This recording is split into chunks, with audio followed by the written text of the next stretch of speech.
आपसे एक स्ट्रेंज सी बात शेयर करती हूँ। कभी कभी दो लड़कियाँ सेम एज की होती हैं, दोनों अपना ख्याल रखती हैं, दोनों स्किन केयर करती हैं, लेकिन एक को देखकर लगता है जैसे उसके चेहरे पर जिंदगी हो, जिसको हम रिलीजियसली ये भी कहते हैं कि फलां के चेहरे पे कितना नूर है, और दूसरी को देखकर लगता है जैसे वो अंदर ही अंदर थक चुकी हो। इसका मतलब ये है क्या दूसरी वाली ज्यादा गुनाहगार है? तो देखते हैं। क्वेश्चन ये नहीं कि किसने ज्यादा एक्सपेंसिव प्रोडक्ट्स यूज किए हैं, क्वेश्चन ये है कि किसने अपने माइंड का ख्याल रखा है, और कौन ज्यादा गुनाहगार है और कौन जो है वो ज्यादा परहेजगार है। ये रिलीजियसली ये बातें होती हैं बिल्कुल, लेकिन आज हम इसको साइकोलॉजी के मुताबिक देखेंगे।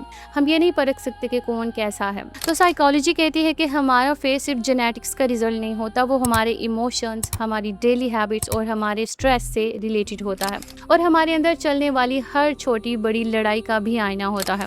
इसीलिए कभी कभी सब कुछ ठीक होने के बावजूद चेहरा फ्रेश नहीं लगता, और कभी बिना मेकअप के भी कुछ लोग नेचुरली बहुत खूबसूरत और अट्रैक्टिव लगते हैं। आज हम उन 7 हैबिट्स की बात करेंगे जो धीरे धीरे आपके नेचुरल ग्लो को चुरा लेती हैं, और फिर आप कहते हैं कि तुम्हारे चेहरे पे तो नूर ही नहीं है। और हो सकता है आप इनमें से कुछ रोज करती हो बिना रियलाइज किए। अस्सलाम वालेकुम everyone, welcome back to beauty wise YT। अगर आप चाहती हैं कि सिर्फ मेकअप ही नहीं बल्कि नेचुरली भी फ्रेश, कॉन्फिडेंट और अट्रैक्टिव नजर आए, तो ये वीडियो एंड तक जरूर देखिएगा, और ये हर लड़की का ख्वाब भी होता है, क्योंकि आज हम स्किन केयर की नहीं माइंड केयर की बात करेंगे। और बिलीव मी, ब्यूटीफुल स्किन से पहले ब्यूटीफुल नर्वस सिस्टम जरूरी होता है। ये मैं आज इस वीडियो में साबित करूंगी। तो चलिए शुरू करते हैं। नंबर 1 पे आता है क्रॉनिक स्ट्रेस। सबसे पहली हैबिट जो आपका ग्लो क्विकली डिस्ट्रॉय करती है वो है कांस्टेंट स्ट्रेस। और नहीं, मैं सिर्फ ऑफिस, यूनिवर्सिटी या घर के काम वाले स्ट्रेस की बात नहीं कर रही हूँ। मैं उस स्ट्रेस की बात कर रही हूँ जो रात को सोने से पहले भी साथ होता है और सुबह उठते ही दोबारा शुरू हो जाता है। फ्यूचर का क्या होगा, मेरी लाइफ कब सेट होगी, सब मुझसे आगे क्यों निकल गए हैं। साइकोलॉजिस्ट कहते हैं कि जब हम कंटिन्यूअसली स्ट्रेस में रहते हैं ना, तो बॉडी कॉर्टिसोल रिलीज करती है। इस हार्मोन का काम इमरजेंसी सिचुएशन में हेल्प करना होता है, लेकिन जब कॉर्टिसोल रोज रिलीज होने लगेगा तो ये बॉडी के लिए हार्मफुल बन जाता है। आप जानते हैं ना, excess of everything is bad. Research के मुताबिक क्रॉनिक स्ट्रेस कोलाजन को अफेक्ट कर सकता है, जिस वजह से स्किन डल लग सकती है, डार्क सर्कल्स इंक्रीज हो सकते हैं और फेस परमानेंटली टायर्ड नजर आने लगता है। इसीलिए कभी नोटिस किया होगा आपने कि एग्जाम डेज में या किसी डिफिकल्ट फेज में भी सिर्फ मूड ही नहीं होता, चेहरा भी बदल जाता है। और सबसे इंटरेस्टिंग बात क्या होती है, स्ट्रेस सिर्फ रिंकल्स नहीं देता, वो आंखों की चमक भी छीन लेता है। इसलिए कुछ लोग हमें बुझे बुझे लगते हैं, शायद वो बहुत ज्यादा स्ट्रेस लेते हो। इसका सोल्यूशन ये नहीं है कि प्रॉब्लम्स खत्म हो जाएं, ये तो कभी नहीं होने वाला। बंदा खत्म हो जाएगा, प्रॉब्लम्स नहीं खत्म होंगी। सोल्यूशन ये है कि आपका माइंड हर वक्त सर्वाइवल मोड में ना रहे। रोज सिर्फ 15 या 20 मिनट फोन से दूर रहें, वॉक करना, डीप ब्रीदिंग या फिर जर्नलिंग, यानी कि अपने साथ टाइम गुजारने की कोशिश करें। ये सब साइंटिफिकली स्ट्रेस लेवल को रिड्यूस करने में हेल्प करते हैं। और जब स्ट्रेस कम होता है तो सबसे पहला डिफरेंस आपके फेस पर नजर आता है। लेकिन स्ट्रेस से भी ज्यादा खतरनाक एक हैबिट है जो अक्सर लोग सालों तक कैरी करते रहते हैं, होल्डिंग ऑन टू एंगर। किसी ने आपको हर्ट किया, किसी ने डिसरिस्पेक्ट की, किसी ने धोखा दिया, और फिर वो इंसिडेंट खत्म हो गया लेकिन आपके अंदर नहीं, और कुछ दिन बाद वो याद दोबारा आ जाती है। भाई याद तो याद है, आती ही रहेगी, और हर बार बॉडी उसी इमोशन को दोबारा एक्सपीरियंस करती है। साइकोलॉजी में इसे इमोशनल रूमिनेशन कहते हैं, यानी एक ही पेनफुल मेमोरी को बार बार रिपीट करना। आपको लगता है कि आप सिर्फ सोच रही हैं, लेकिन रियलिटी ये है कि आपका नर्वस सिस्टम उस मोमेंट को दोबारा जी रहा होता है, और आपके चेहरे पे वही सब कुछ आता है, वही सारा कुछ आप एक्सपीरियंस करती हैं। और जो लोग हमेशा गुस्से में रहते हैं उनका फेस धीरे धीरे चेंज होने लगता है। Jaw tight, forehead tense, eyes heavy और एक्सप्रेशंस परमानेंटली सीरियस हो जाते हैं। एक और इंटरेस्टिंग बात, हमारे इमोशंस हमारे फेशियल मसल्स को डायरेक्टली अफेक्ट करते हैं। अगर आप रोज गुस्से में रहती हैं तो मसल्स भी उसी एक्सप्रेशन की आदत बना लेती हैं, तो फिर कोई भी मेकअप आपको नहीं बदल सकता। जिस इंसान ने आपको हर्ट किया, हो सकता है वो अपनी लाइफ में खुश हो, और ऐसा ही होता है। कोई किसी के बगैर नहीं मरता, और ना ही कोई किसी के बगैर उदास होता है। सबकी जिंदगी चलती रहती है। और किसी ने क्या खूब कहा था कि इंसान को जिंदगी गुजारने के लिए सिर्फ अपने आप की जरूरत होती है। तो लॉस किसका हुआ?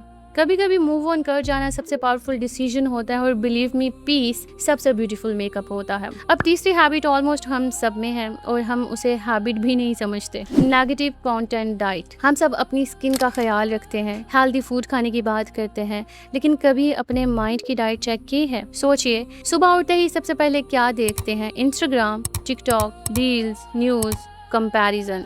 Perfect face, perfect bodies, perfect life. और धीरे धीरे आपका ब्रेन ये मान लेता है कि हर किसी की लाइफ परफेक्ट है, सिर्फ मेरी ही नहीं है। इसे साइकोलॉजी में सोशल कंपैरिजन कहा जाता है। रिसर्च रिपीटेडली दिखाती है कि excessive social media comparison self esteem को रिड्यूस कर सकता है और स्ट्रेस और डिससैटिस्फैक्शन को इंक्रीज करता है। और जब माइंड कंपैरिजन मोड में रहता है तो फेस नेचुरली रिलैक्स नहीं कर पाता। इसलिए अपने आप से एक सिंपल सा क्वेश्चन पूछिए, जो कंटेंट मैं रोज कंज्यूम करती हूँ क्या वो मुझे इंस्पायर करता है? और अगर आप कोई ऐसा कंटेंट जो है वो कंज्यूम करते हैं जो कि एथिकली भी मतलब खराब है, तो वो आपके अंदर को कैसे सुकून देगा? तो आपका चेहरा तो फिर सही से खूबसूरत नजर नहीं ना आएगा। और रिलीजियसली भी देखा जाए तो फिर आपके चेहरे का नूर तो बिल्कुल खत्म हो जाएगा। अगर आप अच्छा कंटेंट कंज्यूम करोगे तो आपके फेस पे भी आएगा। यानी कि किसी ने कहा था कि आपकी फीड डिसाइड करती है कि आपका दिन कैसा गुजरेगा और आपकी रात की नींद कैसी होगी। कभी कभी माइंड को भी डिटॉक्स की जरूरत होती है। एक दिन के लिए सोशल मीडिया नोटिफिकेशंस बंद करके देखो, नेचर में वॉक कीजिए, बुक पढ़िए या फैमिली के साथ बैठिए, आप नोटिस करेंगे। और सबसे अहम बात आपको बताऊं, बच्चों के साथ वक्त गुजार के देखो। ये सिर्फ मूड ही बेटर नहीं होता, फेस भी हल्का लगने लगता है। नंबर 4 पे आता है, poor sleep doesn't just make you tired, it changes your face. बस आज लेट सो जाती हूँ लेकिन बॉडी हर रात उसका हिसाब रखती है। साइंस के मुताबिक जब हम प्रॉपर स्लीप नहीं लेते तो बॉडी अपनी रिपेयर प्रोसेस कंप्लीट नहीं कर पाती। स्किन सेल्स की रीजनरेशन स्लो हो जाती है, डार्क सर्कल्स, पफी आईज, डल कॉम्प्लेक्शन। इसलिए कुछ लोग एक्सपेंसिव स्किन केयर यूज करने के बावजूद फ्रेश नहीं लगते। क्यों? क्योंकि उनकी स्किन को क्रीम से पहले स्लीप चाहिए होती है। और सिर्फ स्किन ही नहीं, नींद आपके मूड, पेशेंस, कॉन्फिडेंस और डिसीजन मेकिंग को भी अफेक्ट करती है। लेकिन एक और चीज है जो सिर्फ फेस नहीं, पूरी पर्सनैलिटी को डल कर देती है। Constant complaining is slowly changing you. हर वक्त कंप्लेन करना, वेदर से कंप्लेन, फैमिली से कंप्लेन, जॉब से कंप्लेन, अपनी लाइफ से कंप्लेन और कभी कभी खुद से भी कंप्लेन। ध्यान से ऑब्जर्व कीजिए, जो लोग हर वक्त कंप्लेन करते हैं उनके चेहरे पर हमेशा एक हैवीनेस होती है, जैसे उनके अंदर कोई बोझ होता है। तो साइकोलॉजिस्ट कहते हैं कि ब्रेन उस चीज को स्ट्रॉन्गर बना देता है जिस पर हम बार बार फोकस करते हैं। यानी अगर हम रोज सिर्फ प्रॉब्लम्स देखते हैं तो ब्रेन प्रॉब्लम्स को और नोटिस करना शुरू कर देता है। और इसके बरक्स ग्रेटिट्यूड प्रैक्टिस माइंड को ट्रेन करती है। अब अगला पॉइंट शायद सबसे अनकंफर्टेबल है, the way you talk to yourself. अगर कोई दूसरा इंसान आपसे वैसे बात करे जैसे आप खुद से करती हैं तो क्या आप उसके साथ दोस्ती रखेंगी? सोचिए कितनी बार आपने खुद से कहा है कि मैं अच्छी नहीं लगती, मैं कभी सक्सेसफुल नहीं हो सकती, मेरे अंदर कॉन्फिडेंस ही नहीं है, मेरे नसीब ही खराब है। ये सिर्फ सेंटेंस नहीं होते, ये रिपीटेड प्रोग्रामिंग होती है। साइकोलॉजी कहती है कि हमारा ब्रेन बार बार सुनी हुई बात को इवेंचुअली एक्सेप्ट कर लेता है। इसलिए अगर आप रोज अपनी इंसल्ट करेंगे तो कॉन्फिडेंस नेचुरली कम होता जाएगा। और कॉन्फिडेंस सिर्फ अंदर की फीलिंग से नहीं होता, वो चलने के तरीके में नजर आता है, स्माइल में नजर आता है, आई कांटेक्ट में नजर आता है और सबसे ज्यादा चेहरे पर नजर आता है। परफेक्ट बनने की जरूरत नहीं है, बस फेयर बनिए। खुद से वैसे बात कीजिए जैसे किसी अपने से करती है। बिलीव मी, सेल्फ रिस्पेक्ट सबसे अट्रैक्टिव क्वालिटी होती है। और अब सबसे लास्ट हैबिट जो बाकी सबको कनेक्ट करती है, लिविंग टू इम्प्रेस एवरीवन। ये हैबिट बहुत सी गर्ल्स की लाइफ का हिस्सा बन चुकी है। मोस्टली जो मिडिल क्लास लड़कियां होती हैं उनका यही जो है फोकस होता है कि दूसरों को खुश कर दें। बेचारियों की जिंदगी इसी में गुजर जाती है, लेकिन इन द एंड वो किसी को खुश नहीं कर पाती। हम इतना सोचते हैं कि लोग क्या कहेंगे, क्या हम ये सोचना ही भूल जाते हैं कि मैं क्या चाहती हूँ। साइकोलॉजी में इसे पीपल प्लीजिंग बिहेवियर कहा जाता है। और रिसर्च बताती है कि chronic people pleasing anxiety, emotional exhaustion और लो सेल्फ स्टीम के साथ स्ट्रॉन्गली एसोसिएटेड होती है। और ये बात हम सब लोग जानते हैं और इन बातों पे हमें लेक्चर लेने की जरूरत भी नहीं होती, सिर्फ और सिर्फ इनको फॉलो करने की और मेहनत करने की जरूरत होती है। तब आपके अंदर एक अजीब सा सुकून आ जाता है। और ये सुकून किसी मेकअप ब्रांड में नहीं होता, ये अंदर से आता है और वही आपके चेहरे पर नजर भी आने लगता है। तो अगर आज की वीडियो से सिर्फ एक बात याद रखनी हो ना, तो वो आप ये रखेंगे, ग्लो सिर्फ स्किन केयर से नहीं आता, ग्लो एक पीसफुल माइंड, हेल्दी हैबिट्स और बैलेंस्ड लाइफ का रिजल्ट होता है।